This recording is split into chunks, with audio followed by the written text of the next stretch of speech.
नमस्कार। यो एभी न्यूज खबरको संकेत हो। तपाई अहिले एभी न्यूज @7 मा हुनुहुन्छ। म प्रभा थापा। म विष्णु बसौला। प्रारम्भमा मूल खबर। प्रतिबन्धित नेकपा चन्द समूह र सरकार बीचको वार्ता सकारात्मक। हतियार बुझाएर वार्तालाई परिणाममुखी बनाउन चन्द समूहलाई आग्रह।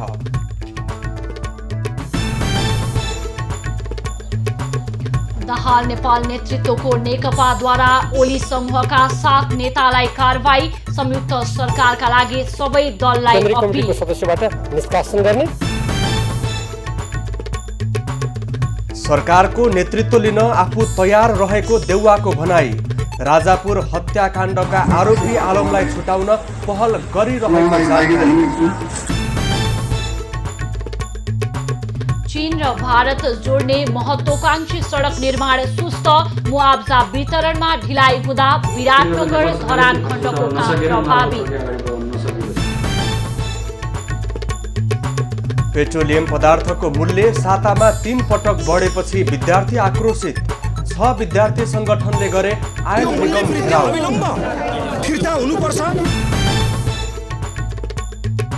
अमेरिकी सेनालाई लक्षित गरी इराकमा आक्रमण। आइन अल असद एयरबेसमा 10 वटा रकेट प्रहार।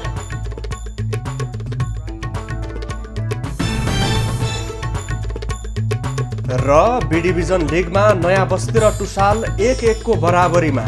अर्को खेलमा खुमलटारले बोइज युनियनलाई 3-0 ले हरायो।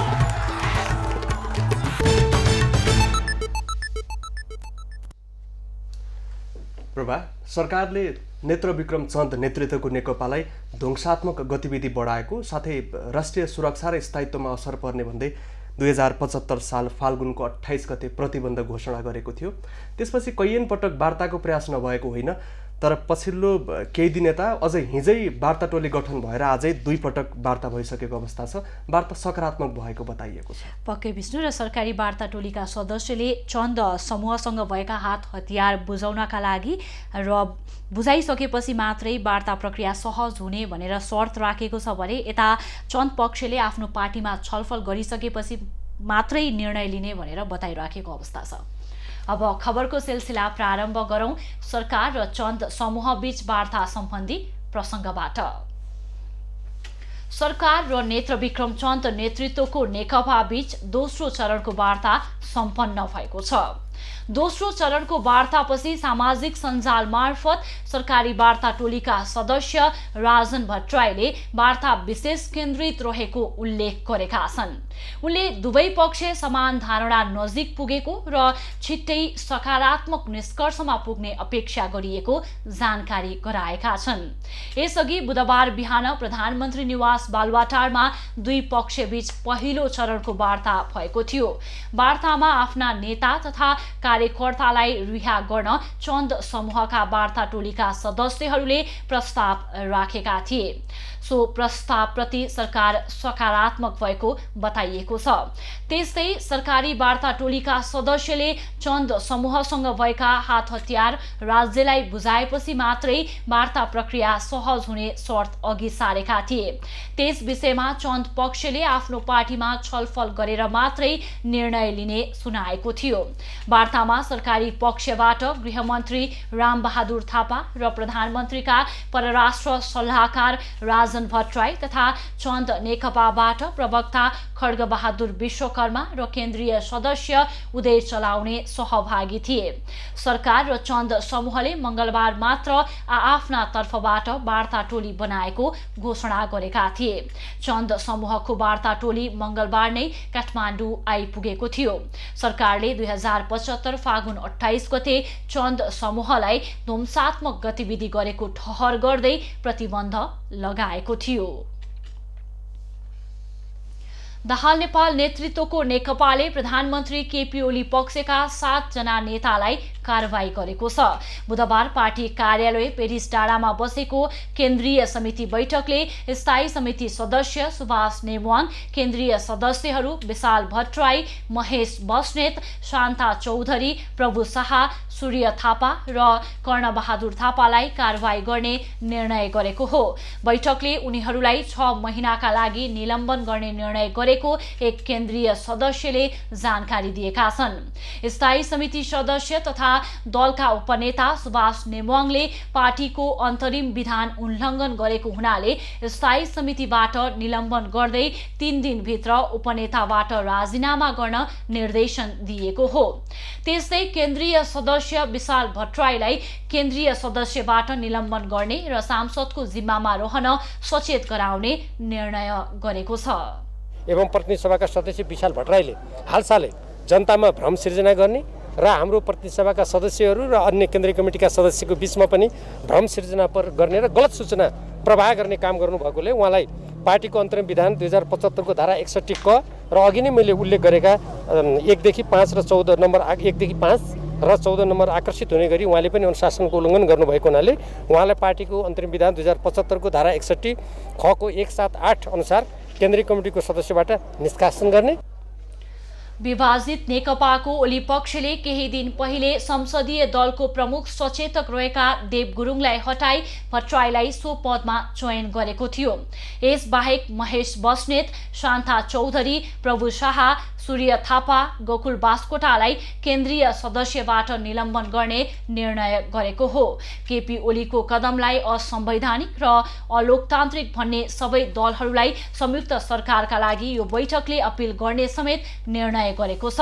बैठकले पार्टीको आधिकारिकताबारे के भइरहेको भन्ने निर्वाचन आयोगमा जानकारी माग्न पत्राचार गर्ने निर्णय पनि गरेको छ। बहुमत केन्द्रीय सदस्यको हस्ताक्षर सहित आधिकारिकताको दाबी पेश गरे पनि आयोगले निर्णय गर्न ढिलाइ गरिरहेको ठहर गर्दै बैठकले आयोगको ध्यानाकर्षण गराउने निर्णय गरेको हो। हुँदाहुँदै हामीले नेपालको कानुन बमोजिम लोकतान्त्रिक मर्यादा र मान्यता बमोजिम हामीले त्यस्तो माग गर्दा गर्दै पनि अहिलेसम्म त्यसमा कुनै स्पष्ट निर्णय जानकारी नआएकोमा हाम्रो केन्द्रीय कमिटीको बैठकले त्यसमा खेद प्रकट गरेको छ र तत्काल राज्यको कानुन, नेपाल कम्युनिस्ट पार्टी नेकपाको अन्तरिम विधान 2075 र लोकतान्त्रिक प्रणाली र मान्यता अनुरूप निष्पक्ष एवं न्यायसङ्गत निर्णय गर्न निर्वाचन आयोग समक्ष हाम्रो बैठकले पुनः जोरदार माग गरेको छ। यसअघि सो समूहले प्रधानमन्त्री केपी ओलीलाई पार्टीको साधारण सदस्यबाट समेत निष्कासन गर्ने निर्णय गरेको थियो। त्यसैगरी महासचिवबाट विष्णु पौडेललाई पनि हटाएको थियो। पुस 5 गते प्रतिनिधि सभा विघटनसँगै दाहाल नेपाल र प्रधानमन्त्री ओलीले छुट्टा छुट्टै रूपमा राजनीतिक गतिविधि सञ्चालन गर्दै आएका छन्। दुवै दल कानुनी रूपमा भने अहिले पनि एकै छन्। नेपाली कांग्रेसका सभापति शेरबहादुर देउवाले आवश्यकता पर्यो भने देशको नेतृत्व लिन कांग्रेस तयार रहेको बताएका छन्।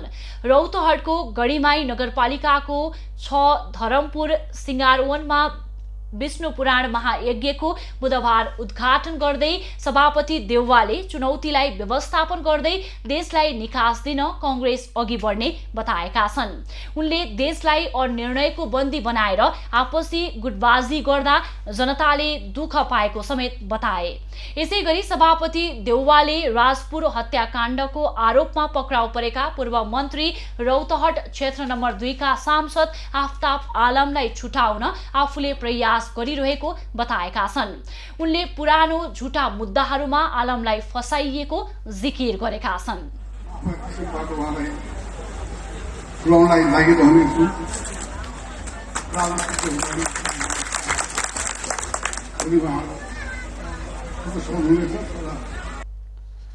विष्णु पुराण महायज्ञ मेला फागुन 19 गतेदेखि 29 गतेसम्म सञ्चालन हुनेछ।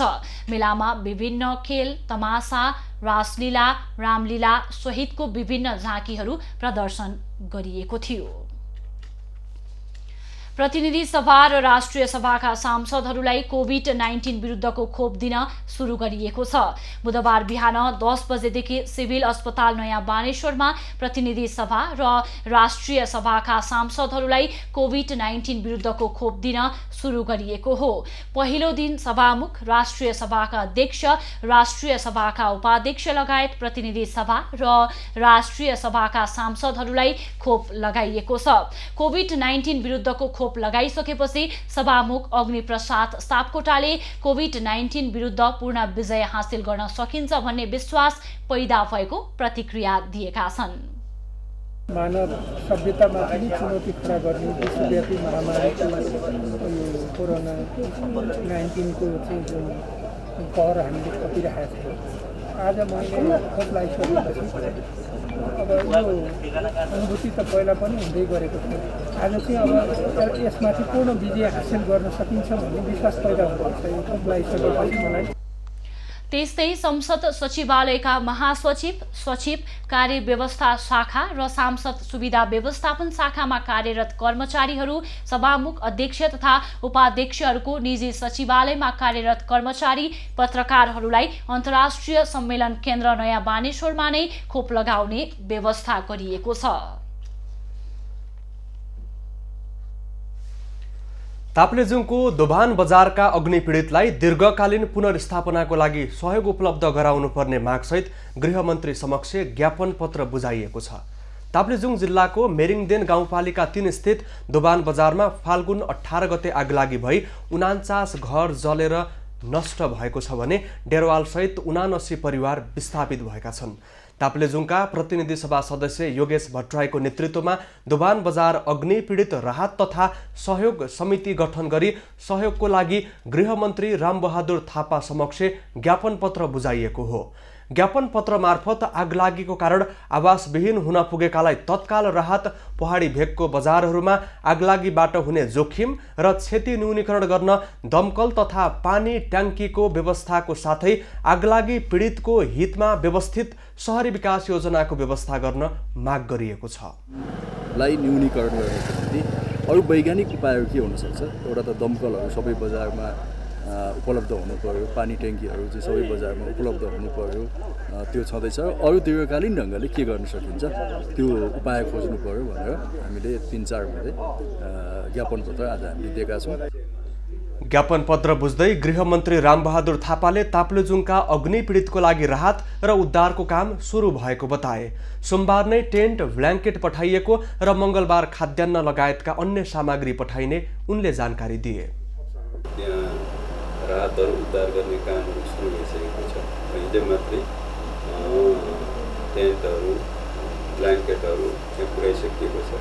आज त्यहाँ खाद्यान्नहरू र अरू आवश्यक सामग्रीहरू पठाउनुको लागि तयारी भइरहेको छ। सायद केही समयपछि तल विराटनगरतिरबाट माथि हामी पठाउँदैछौँ।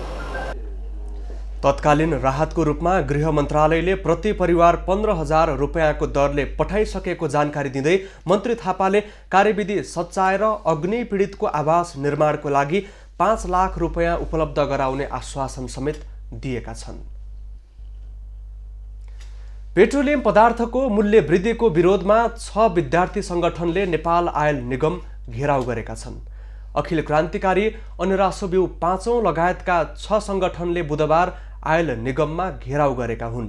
उनीहरूले मूल्य वृद्धि फिर्ता लिन र खाद्य वस्तुमा भएको मूल्य वृद्धि तथा कालोबजारी नियन्त्रण गर्न माग गरेका छन्। अन्तर्राष्ट्रिय बजारमा कच्चा तेलको मूल्य बढेको भन्दै आयल निगमले 2 सातामा 3 पटक मूल्य वृद्धि गरेको छ। विद्यार्थी संगठनहरूले तत्काल मूल्य वृद्धि फिर्ता नगरे कडा आन्दोलन गर्ने चेतावनी पनि दिएका छन्।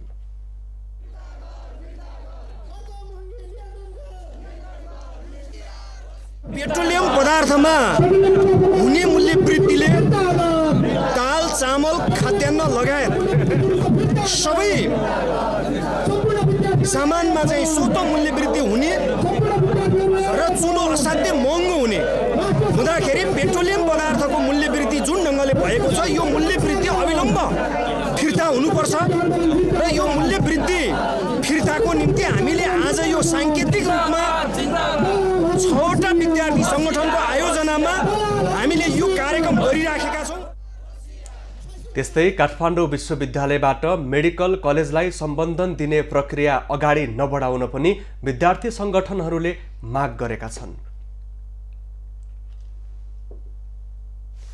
सर्वोच्च अदालतले मुआब्जा वितरणसँगै सडक विस्तारको कामलाई अगाडि बढाउन आदेश दिए पनि रानी विराटनगर धरान सडक योजनाको काम केही खण्ड सुरु हुन सकेको छैन। मुआब्जा वितरण गर्न नसकिएको कारण निर्माण कार्य प्रभावित भएको योजनाको भनाइरहेको छ।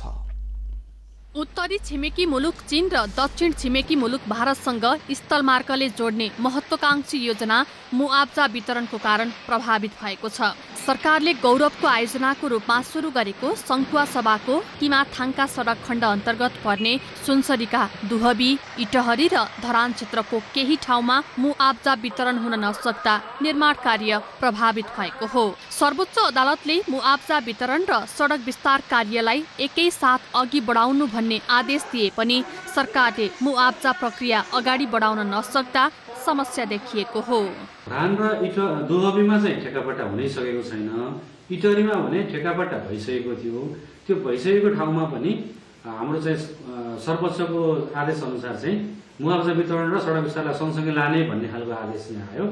अब नेपाल सरकारले मुआब्जा चाहिँ को रकम अलि अत्याधिक हुने हुँदा सडक निर्माण गर्न लाग्ने लागतभन्दा मुआब्जाको लागि तिर्ने लागत अत्याधिक हुन्छ। त्यसले गर्दा नेपाल सरकारले त्यो खर्च जुटाउन नसकेर मुआब्जाको प्रक्रिया अगाडि बढाउन नसकेपछि अहिले चाहिँ सडकको ठेक्कापट्टा लागेको स्थानमा पनि घरहरू भएको ठाउँमा चाहिँ सडक विस्तार हुन नसकेको कारण चाहिँ त्यो हो। 10 वर्षभित्रमा निर्माण सम्पन्न गर्ने गरी विक्रम सम्वत 2070 सालमा रानी विराटनगर इटहरी धरान सडक योजनाले काम थालेको थियो।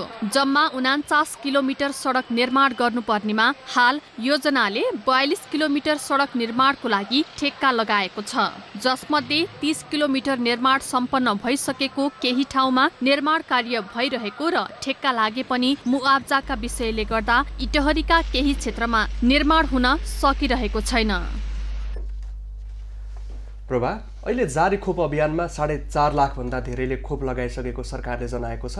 अर्को सकारात्मक कुरा के पनि बताएको छ भने नेपालभित्र अब 1 करोड मात्रा खोप ल्याएर विभिन्न चरणमा लगाउने बताइएको छ।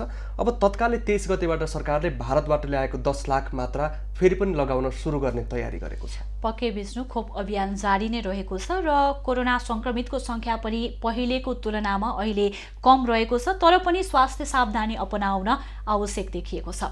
अब यसै सम्बन्धी थप खबर। नेपालमा बुधबार थप 87 जनामा कोरोना पुष्टि भएको छ।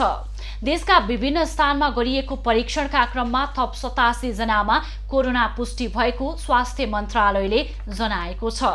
यो सँगै नेपालमा कोरोना संक्रमितको संख्या 2,74,381 पुगेको छ। त्यस्तै थप 62 जना कोरोना मुक्त भएका छन् भने हालसम्म नेपालमा 2,70,605 जनाले कोरोनालाई जितेका छन्। त्यस्तै मन्त्रालयले नेपालमा कोरोनाका कारण मृत्यु हुनेको संख्या पुनः अद्यावधिक गरेको छ, जस अनुसार थप 233 जनाले कोरोनाका कारण ज्यान गुमाएका छन्। यो सँगै नेपालमा कोरोनाका कारण मृत्यु हुनेको संख्या 3010 पुगेको छ। नेपालमा हाल 766 जना आइसोलेसनमा र 59 जना क्वारेन्टिनमा रहेका छन्। हालसम्म 21,73,511 वटा PCR गरिएको मन्त्रालयले जनाएको छ। राष्ट्रिय महिला आयोगकी अध्यक्ष कमला पराजुलीले महिला हिंसाका घटनामा आयोगले शून्य सहनशीलताका साथ काम गर्ने प्रतिबद्धता जनाएकी छन्। आयोगले बुधबार भद्रकाली स्थित आफ्नै कार्यालयमा 111औं अन्तर्राष्ट्रिय महिला दिवसको अवसरमा गरेको अन्तर्क्रियामा अध्यक्ष पराजुलीले राजनीतिक पूर्वाग्रह नराखी महिलाका मुद्दालाई सम्बोधन गर्ने प्रतिबद्धता व्यक्त गरिन्। भएका छौँ र म यो आयोगको अध्यक्ष भएको नाताले मैले सम्पूर्ण सञ्चारकर्मी साथीहरूमा म के भन्छु भने मैले यो ठाउँमा रहँदासम्म मबाट कुनै पनि राजनैतिक रङ्ग, राजनैतिक प्रभाव र राजनैतिक अनुभूति हुने खालको कुनै पनि कार्य हुने छैन। अध्यक्ष पराजुलीले हिंसामा परेका महिलालाई अर्थोपार्जनको बाटोमा नलगाएसम्म उनीहरू हिंसा मुक्त हुन नसक्ने धारणा व्यक्त गरिन्। विद्यालय लगायतका क्षेत्रमा बालिका र किशोरीमाथि भइरहेको यौन हिंसा लगायतका घटनाले आयोगको गम्भीर ध्यानाकर्षण गराएको भन्दै उनले समस्या समाधानका लागि गृह मन्त्रालय र शिक्षा मन्त्रालयसँग समन्वय गरेर अघि बढ्ने गरी परामर्श भइरहेको जानकारी दिइन्। कसरी हामीले गर्ने यो कुरामा चाहिँ मन्त्रीज्यू, राष्ट्रिय महिला आयोग र चाहिँ गृह मन्त्रालय मिलेर हामीले केही काम गर्नुपर्छ भनेर हामीले भनेका छौँ।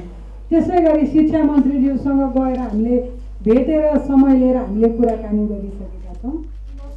अन्तर्क्रियामा महिला पत्रकारहरूले महिलाका पक्षमा राम्रा कानुन भए पनि कार्यान्वयन प्रभावकारी नभएको, लक्षित वर्गलाई कानुनबारे जानकार नभएको, पीडित महिलाले विद्यमान कानुन अनुसार न्याय पाउन नसकेको, महिला हिंसाका दोषीलाई राजनीतिक संरक्षण दिएर कारबाही हुन नसकेको तर्फ आयोगको ध्यानाकर्षण गराएका थिए।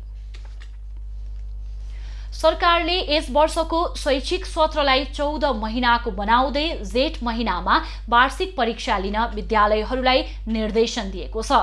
तर सरकारको यो निर्णयले विद्यार्थीको अध्ययनमा दीर्घकालीन असर पर्ने भन्दै शिक्षाविदहरूले असन्तुष्टि व्यक्त गरेका छन्।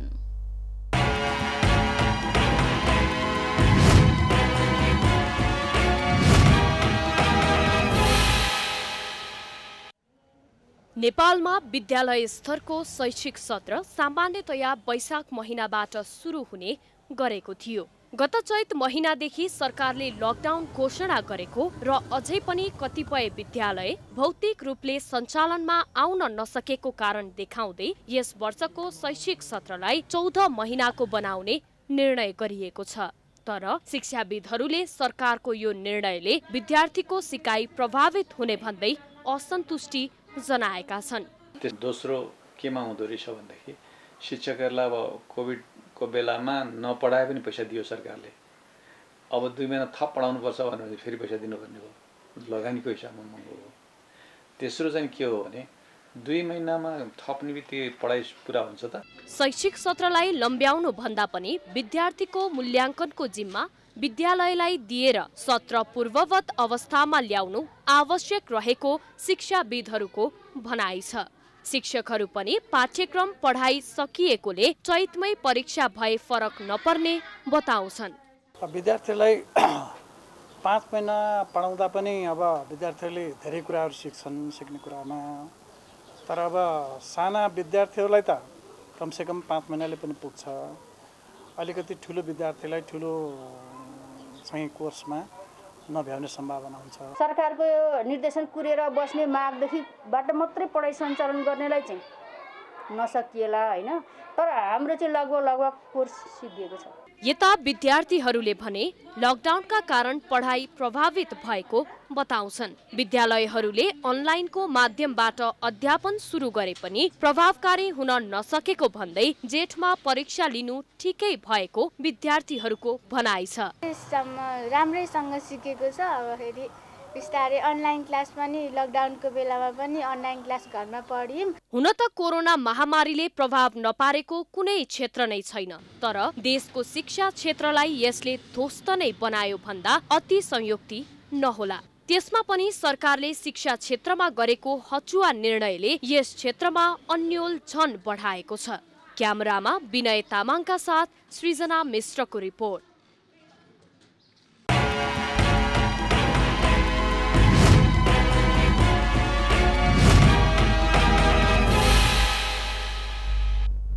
कञ्चनपुरको बेलौरीमा बृहत विज्ञान प्रदर्शनी आयोजना गरिएको छ।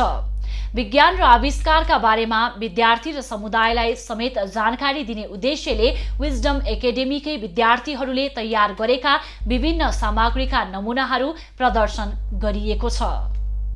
विज्ञान सम्बन्धी विभिन्न आविष्कारहरू र कलात्मक शैलीलाई थप अभिवृद्धि गर्ने उद्देश्यले कञ्चनपुरको बेलौरीमा रहेको विजडम एकाडेमीमा अध्ययनरत आधारभूत र मावि तहका विद्यार्थीहरूले तयार गरेका कलात्मक तथा सन्देशमूलक विज्ञान सामग्रीका नमुना प्रदर्शन गरिएको विद्यालय प्रशासनको भनाइ छ। नानीहरूको एउटा विज्ञान सम्बन्धी ज्ञानलाई एउटा बढाउनुको लागि वा भनौँ उनमा भएको क्षमतालाई बाहिर ल्याउनुको लागि हामीले एउटा यो बृहत विज्ञान प्रदर्शनी वा साइन्स मोडल डिस्प्ले नामले एउटा आयोजना गरेका छौँ। बेलौरी नगरपालिकाका विद्यालय निरीक्षक देव बहादुर चन्द, सामुदायिक विद्यालयका पूर्व प्रधानाध्यापक तथा बुद्धिजीवीद्वय प्रेम सिंह बोहरा र श्याम कुमार पाण्डेको टोलीले विज्ञान प्रदर्शनीको मूल्याङ्कन गरेको छ। त्यस्तै बेलौरी नगरपालिकाका प्रमुख प्रशासकीय अधिकृत नेत्र प्रसाद पौडेल, स्थानीय जनप्रतिनिधि, बुद्धिजीवी, अभिभावकहरू, अन्य विद्यालयका शिक्षक प्रतिनिधि तथा विद्यार्थीहरू, सञ्चारकर्मी लगायतले विज्ञान प्रदर्शनीको अवलोकन गरेको विद्यालय प्रशासन फाउन्डेसनले जनाएको छ। हाम्रो बच्चाहरूको प्रदर्शनी देखेर साथसाथै हामीले यो अभिभावकहरूलाई पनि हार्दिक निमन्त्रण गरेका थियौँ र यो प्रोग्राममा गार्जियनहरूको रेस्पोन्स पनि साह्रै राम्रो पाएका छौँ हैन। अलमोस्टै भनौँ गार्जियनहरूले भिजिट गर्नुभएको छ, गार्जियनको रेस्पोन्स पनि राम्रो पाएका छौँ, राम्रो गर्नुभएको छ हैन। यसले गर्दाखेरि भोलि नानीहरूले अरू राम्रो गर्ने मौका पाउनेछन्। पछिल्लो समयमा थुप्रै बालबालिकाहरू मोबाइल तथा इन्टरनेटको गलत प्रयोगमा अभ्यस्त भइरहेको प्रति सरोकारवालाहरूले चिन्ता व्यक्त गरेका छन्। विजडम एकाडेमीले आयोजना गरेको बृहत विज्ञान प्रदर्शनी कार्यक्रम उदाहरणीय र महत्त्वपूर्ण भएकोले अन्य विद्यालयहरूले समेत यस्ता गतिविधि गर्नुपर्नेमा मूल्याङ्कनकर्ताहरूको जोड छ। विज्ञानको प्रदर्शनी विद्यार्थीबाट जो गराउनु लाग्नु भएको छ यो एकदम उदाहरणीय काम यो ठाउँको लागि, खास गरी यो क्षेत्र नम्बर 1 निर्वाचन क्षेत्र नम्बर 1 का लागि भएको छ र यस्ता जुन प्रदर्शनी प्रतियोगितात्मक प्रदर्शनी आफ्नो स्कुलमा मात्र भए पनि जुन प्रदर्शन गर्नुभएको छ विद्यार्थीहरूमा रचनात्मकताको विकास अनि रिजनिङ, थिङ्किङ, नयाँ कुराको विचार। त्यस्तै अभिभावकहरू र अन्य अवलोकनकर्ताहरूले ग्रामीण क्षेत्रमै पनि विद्यार्थीहरूको कलात्मक क्षमता र लगनशीलताको सराहना गरेका छन्। आगामी वर्षमा यस किसिमका कार्यक्रमलाई खुला प्रतियोगिताका रूपमा आयोजना गर्ने विद्यालयको योजना रहेको छ। यस किसिमका अतिरिक्त क्रियाकलापहरू अन्य विद्यालयले समेत गर्न सके शैक्षिक क्षेत्रमा नयाँ आयाम ल्याउन सकिनेमा दुई मत छैन। एभिन्यूज खबरका लागि हरिश चन्द्र बाग, कञ्चनपुर। कैलालीको लम्कीचुहा नगरपालिकामा 15 शय्याको अस्पताल सञ्चालनमा आएको छ। विशेषज्ञ सेवा सहितको सामुदायिक अस्पताल सञ्चालनमा आएपछि यस क्षेत्रका बासिन्दालाई उपचारमा सहज भएको छ।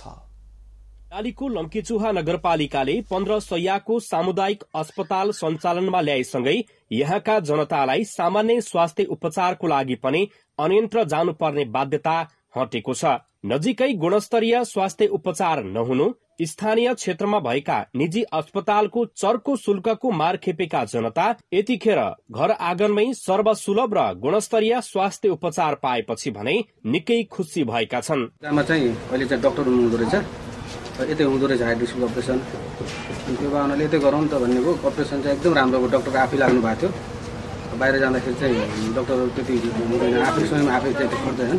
अनि त्यो हुनाले चाहिँ यहाँ चाहिँ डाक्टर आफै सुरुदेखि अन्तिमसम्म आफै लाग्नु भएको कतिबाट अपरेसन राम्रो भयो, सफल भयो, पैसा पनि बचत भयो। 15 शय्याको लम्कीचुहा अस्पतालले स्थापनाको वर्ष दिन नपुग्दै सेवाग्राहीको लागि विशेषज्ञ सेवा आफ्नै दैलोबाट सुरु गरिसकेको छ। अहिले अस्पतालबाट सामान्य किसिमका शल्यक्रिया, एमडिजिपी सेवा, रेबिज विरुद्धको खोप लगायतका विशेषज्ञ सेवाहरू अस्पतालले प्रदान गरिरहेको छ।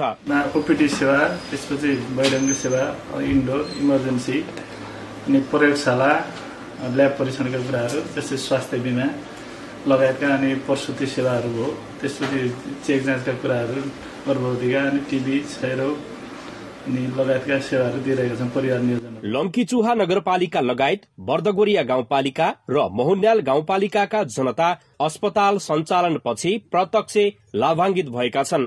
कोहलपुर, नेपालगञ्ज र धनगढ़ी जान नपर्ने अस्पतालका एमडिजिपी डाक्टर नवीन कुमार ब्यार बताउँछन्। यो सानोतिनो कुराहरूको लागि मान्छेहरू नेपालगञ्ज जान्छन्, धनगढ़ी जान्छन्। अब हामीले यो ठाउँ बसिसकेपछि मोर देन 80% 90% कभरेज जेनरल बडीको समस्या चाहिँ यही ठाउँमा पनि उपचार हुन्छ। अस्पतालमा विशेषज्ञ सेवा शुरू भएसँगै दैनिकी 200 देखि 250 सम्मका सेवाग्राहीले सेवा लिने गरेको अस्पताल विकास समितिका सदस्य सचिव गंगाराम उपाध्याय बताउँछन्। न्यूनतम 100 जनाले लिन्छन् भनेपछि अधिक रूपमा 250 जना जति 300 जनासम्म हाम्रो बिरामीहरूले लम्कीचुहा अस्पतालबाट सेवा लगिरहेको अवस्था छ। गुणस्तरीय स्वास्थ्य उपचार र अस्पतालको अभावमा यस क्षेत्रका जनताले भोगेका तीता अनुभवलाई मध्यनजर गर्दै आफ्नो चुनावी एजेण्डा मुताबिक अस्पताल सञ्चालनमा ल्याउन सफल भएको नगर प्रमुख महादेव बजगाईले बताए। विशेषज्ञ सेवा डाक्टर साहबहरू मार्फत डाक्टरको अनुहारै हेर्न पाउने जुन वातावरण थियो त्यो मलाई पोलिरहेको थियो र मैले हिजो चुनावी अवस्थामा पनि ती कुराहरू स्वास्थ्य सम्बन्धीको कुराहरू बोलेको थिएँ र ती कार्यान्वयन गर्ने सन्दर्भमा कार्यान्वयन गर्नुपर्छ भन्ने हेतुले यो कामहरू हामीले गरेका हौं। नगर प्रमुख बजगाईले भने चाहिँ निर्माणाधीन अवस्थामा रहेको 50 शैय्याको अस्पताल छिट्टै सञ्चालनमा आउन सके यो क्षेत्रले स्वास्थ्यमा ठूलो फड्को मार्ने देखिन्छ। एबी न्यूज खबरका लागि क्यामेरामा देवेन्द्र सिंहका साथ मंगल बाँसकोटे, कैलाली। महाशिवरात्रिको दिन बाराका करिब 5000 मानिस कावर काफलाका रूपमा चितवनको देवघाटमा सहभागी हुने भएका छन्। जिल्लाका विभिन्न 172 गाउँका किशोर किशोरीदेखि वृद्ध वृद्धा शिव मन्दिरको मूर्तिमा जल चढाउन भन्दै कावर काफलामा सहभागी हुने भएका हुन्। कावरमा सहभागी हुन उनीहरू बाराबाटै खाली खुट्टा हिँडेर देवघाट धाम पुग्नेछन्। पैदल यात्राको क्रममा उनीहरूले दैनिक स्नान सहित लसुन प्याज रहित खानपान गर्छन्। सफा चोखो खानपानसँगै यस अवधिमा विवाहित पुरुषहरू समेत पत्नीको संसर्गमा नहुने कावरमा सहभागी हुन्छन्। यस यात्रामा सहभागीलाई काफला भन्ने गरिन्छ। यो सदियौं पुरानो परम्परा हो। देवघाट जल बोझ्न हामी यहाँबाट गइरहन्छौँ। अनि यो हाम्रो धोती लगाउने, कुर्ता लगाउने, यो पगडी लगाउने हाम्रो यो परम्परा र चलन हो। बाबाको सेवा गर्ने काम हो हामी। पारिवारिक सुख शान्ति समृद्धिका लागि कावर जाने प्रचलन रहेको छ। परिवार र आफ्नो मनोकांक्षा पूरा हुने विश्वास र परम्परालाई जोगाउनको लागि कावर जाने गरिएको अर्का सहभागीले बताए। हाम्रो चाहिँ हिन्दू धर्म हो, यसबाट धेरै फाइदा पनि छ। कसैको मनोकामना पनि पूरा हुन्छ, सोचेको कुरा। तब यसमा धर्मको नाताले सबै मान्छे त्यसमा लागिरहेको हुन्छ। कम्तीमा 5 देखि 10 दिनको पैदल यात्रा गरी भगवानलाई जल अर्पणको लागि जानेमा यस पटक ठूलो संख्यामा युवाहरूको सहभागिता छ। बाराबाट देवघाट पुग्न कम्तीमा 10 दिन लाग्छ। पैदल यात्रामा निस्किएका शिव भक्तहरूले आफ्नो लागि आवश्यक खाद्यान्न, लत्ता कपडा, भाँडा बर्तन र जल भर्ने साधन साथमा लिएर निस्किएका छन्। यस वर्षको महाशिवरात्रि फागुन 27 गते परेको छ। बाराबाट इन्देव कोइरालाको रिपोर्ट।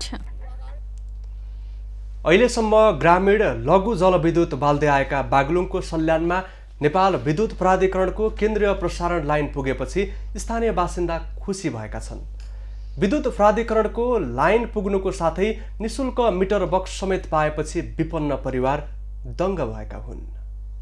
लामो समयसम्म लघु जलविद्युत बाल्दै आएका बागलुङ जिल्लाको गाउँ गाउँमा यति बेला नेपाल विद्युत प्राधिकरणको केन्द्रीय प्रसारण लाइन पुर्याउने कार्य धमाधम भइरहेको छ। नेपाल विद्युत प्राधिकरण बागलुङ वितरण केन्द्रले जिल्लाको बरेङ गाउँपालिका वडा नम्बर 4 सल्यानमा अति विपन्न विद्युत ग्राहकलाई मिटर बक्स समेत निशुल्क वितरण गरेको छ। लामो समयदेखि स्थानीय लघु जलविद्युतको भरमा रहेका सल्यानवासी जनताहरू केन्द्रीय विद्युतको पहुँचमा जोडिएसँगै उनीहरूलाई निशुल्क मिटर बक्स वितरण गरिएको हो। आज यहाँ पहिलोचोटि बत्ती बलेको छ। यहाँ अहिले हामीले करिब 45 लाख रुपियाँ खर्च गरेर 50 केभीए को ट्रान्सफर्मर राखेर अहिले तत्काल हामीले 120 घरधुरीमा मिटर पनि आजै घर दैलो कार्यक्रम अन्तर्गत मिटर पनि यहाँ वितरण गरेका छौँ।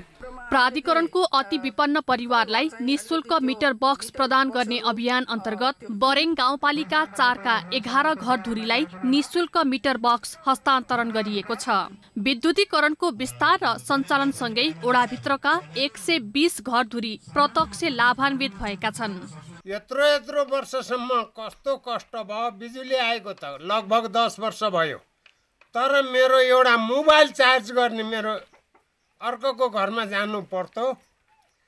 आज मेरो चाहिने भन्नु पर्यो साथीभाइहरू अथवा विद्युत कार्यकर्ताहरू आइपुगी र मेरो चाहिँ वार्ड अध्यक्षको खुपी हिम्मतद्वारा मैले पाउँदा म आज यति खुसी छु। जस्तो थियो हजुरले ल्याइदिनु भयो, हामी खुसी भयो अनि घरमा उज्यालो हुने भयो, खुसी लाग्यो। ओडाभित्रका राजरोक टोल र कालेश्वरा टोलका 69 घरधुरीले 3 वर्ष पहिलेदेखि केन्द्रीय विद्युत उपभोग गर्दै आइरहेकोमा यस पटक बाँकी रहेका 125 घरधुरीमा विद्युत विस्तार भएको छ। यो सँगै गाउँका सबैको घरमा विद्युत पहुँच पुगेको छ। लगभग 100 घर बाँकी 120-25 घर बाँकी रहेर अरू बाँकी सबै केन्द्रीय लाइन बोलिसकेको थियो। यसमा हामीले लघु विद्युत बाल्दै आइरहेका थियौँ। अहिले यो केन्द्रीय लाइन ल्याउनको लागि अब धेरैभन्दा धेरै चाहिँ अब सहयोगको लागि हामी वडा समिति लगायत तपाईँको चाहिँ यो केन्द्रीय लाइन विद्युतको समितिहरू सबै एकरूपता भएर अगाडि लागियो। सल्यान क्षेत्रमा विद्युतीकरण गर्न प्राविधिकले 45 लाख र ओडा कार्यालय मार्फत झण्डै 15 लाख रुपैयाँ खर्च गरिएको छ। सल्यानमा केन्द्रीय विद्युत नहुँदा मोबाइल चार्ज गर्न समेत अन्यन्त्र जानुपर्ने र उद्योग व्यवसाय गर्न कठिनाई हुने गरेकोमा केन्द्रीय विद्युतको सेवा सञ्चालनमा आएसँगै जनताको दैनिकीमा सहजता हुने भएको छ। बागलुङबाट राजेश चन्द्र राज भण्डारीको रिपोर्ट। अब पालो एभिन्यूज एट स्पोर्ट्सको।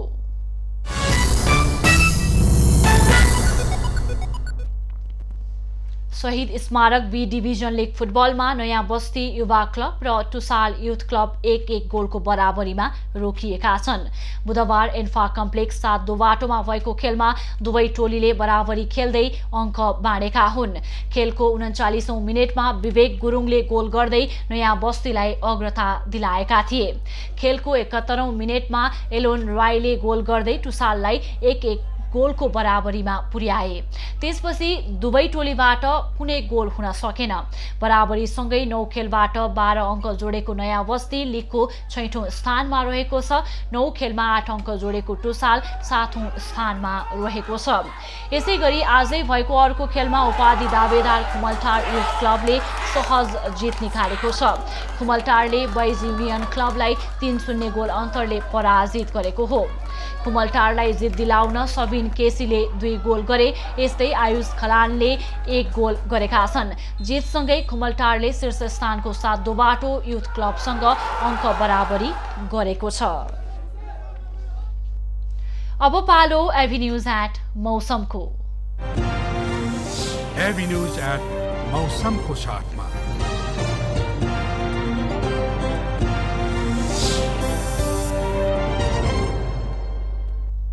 पछिल्लो 24 घण्टामा देशभरको मौसममा आंशिकदेखि सामान्य बदली रह्यो।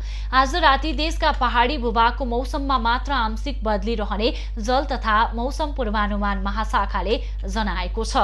आज काठमाडौँ उपत्यकाको अधिकतम तापक्रम 25 डिग्री सेल्सियस र न्यूनतम तापक्रम 7 डिग्री सेल्सियस मापन गरियो। आज देशभरको मौसम कस्तो रह्यो त? हेरौं देशका विभिन्न स्थानको मौसमी अवस्था।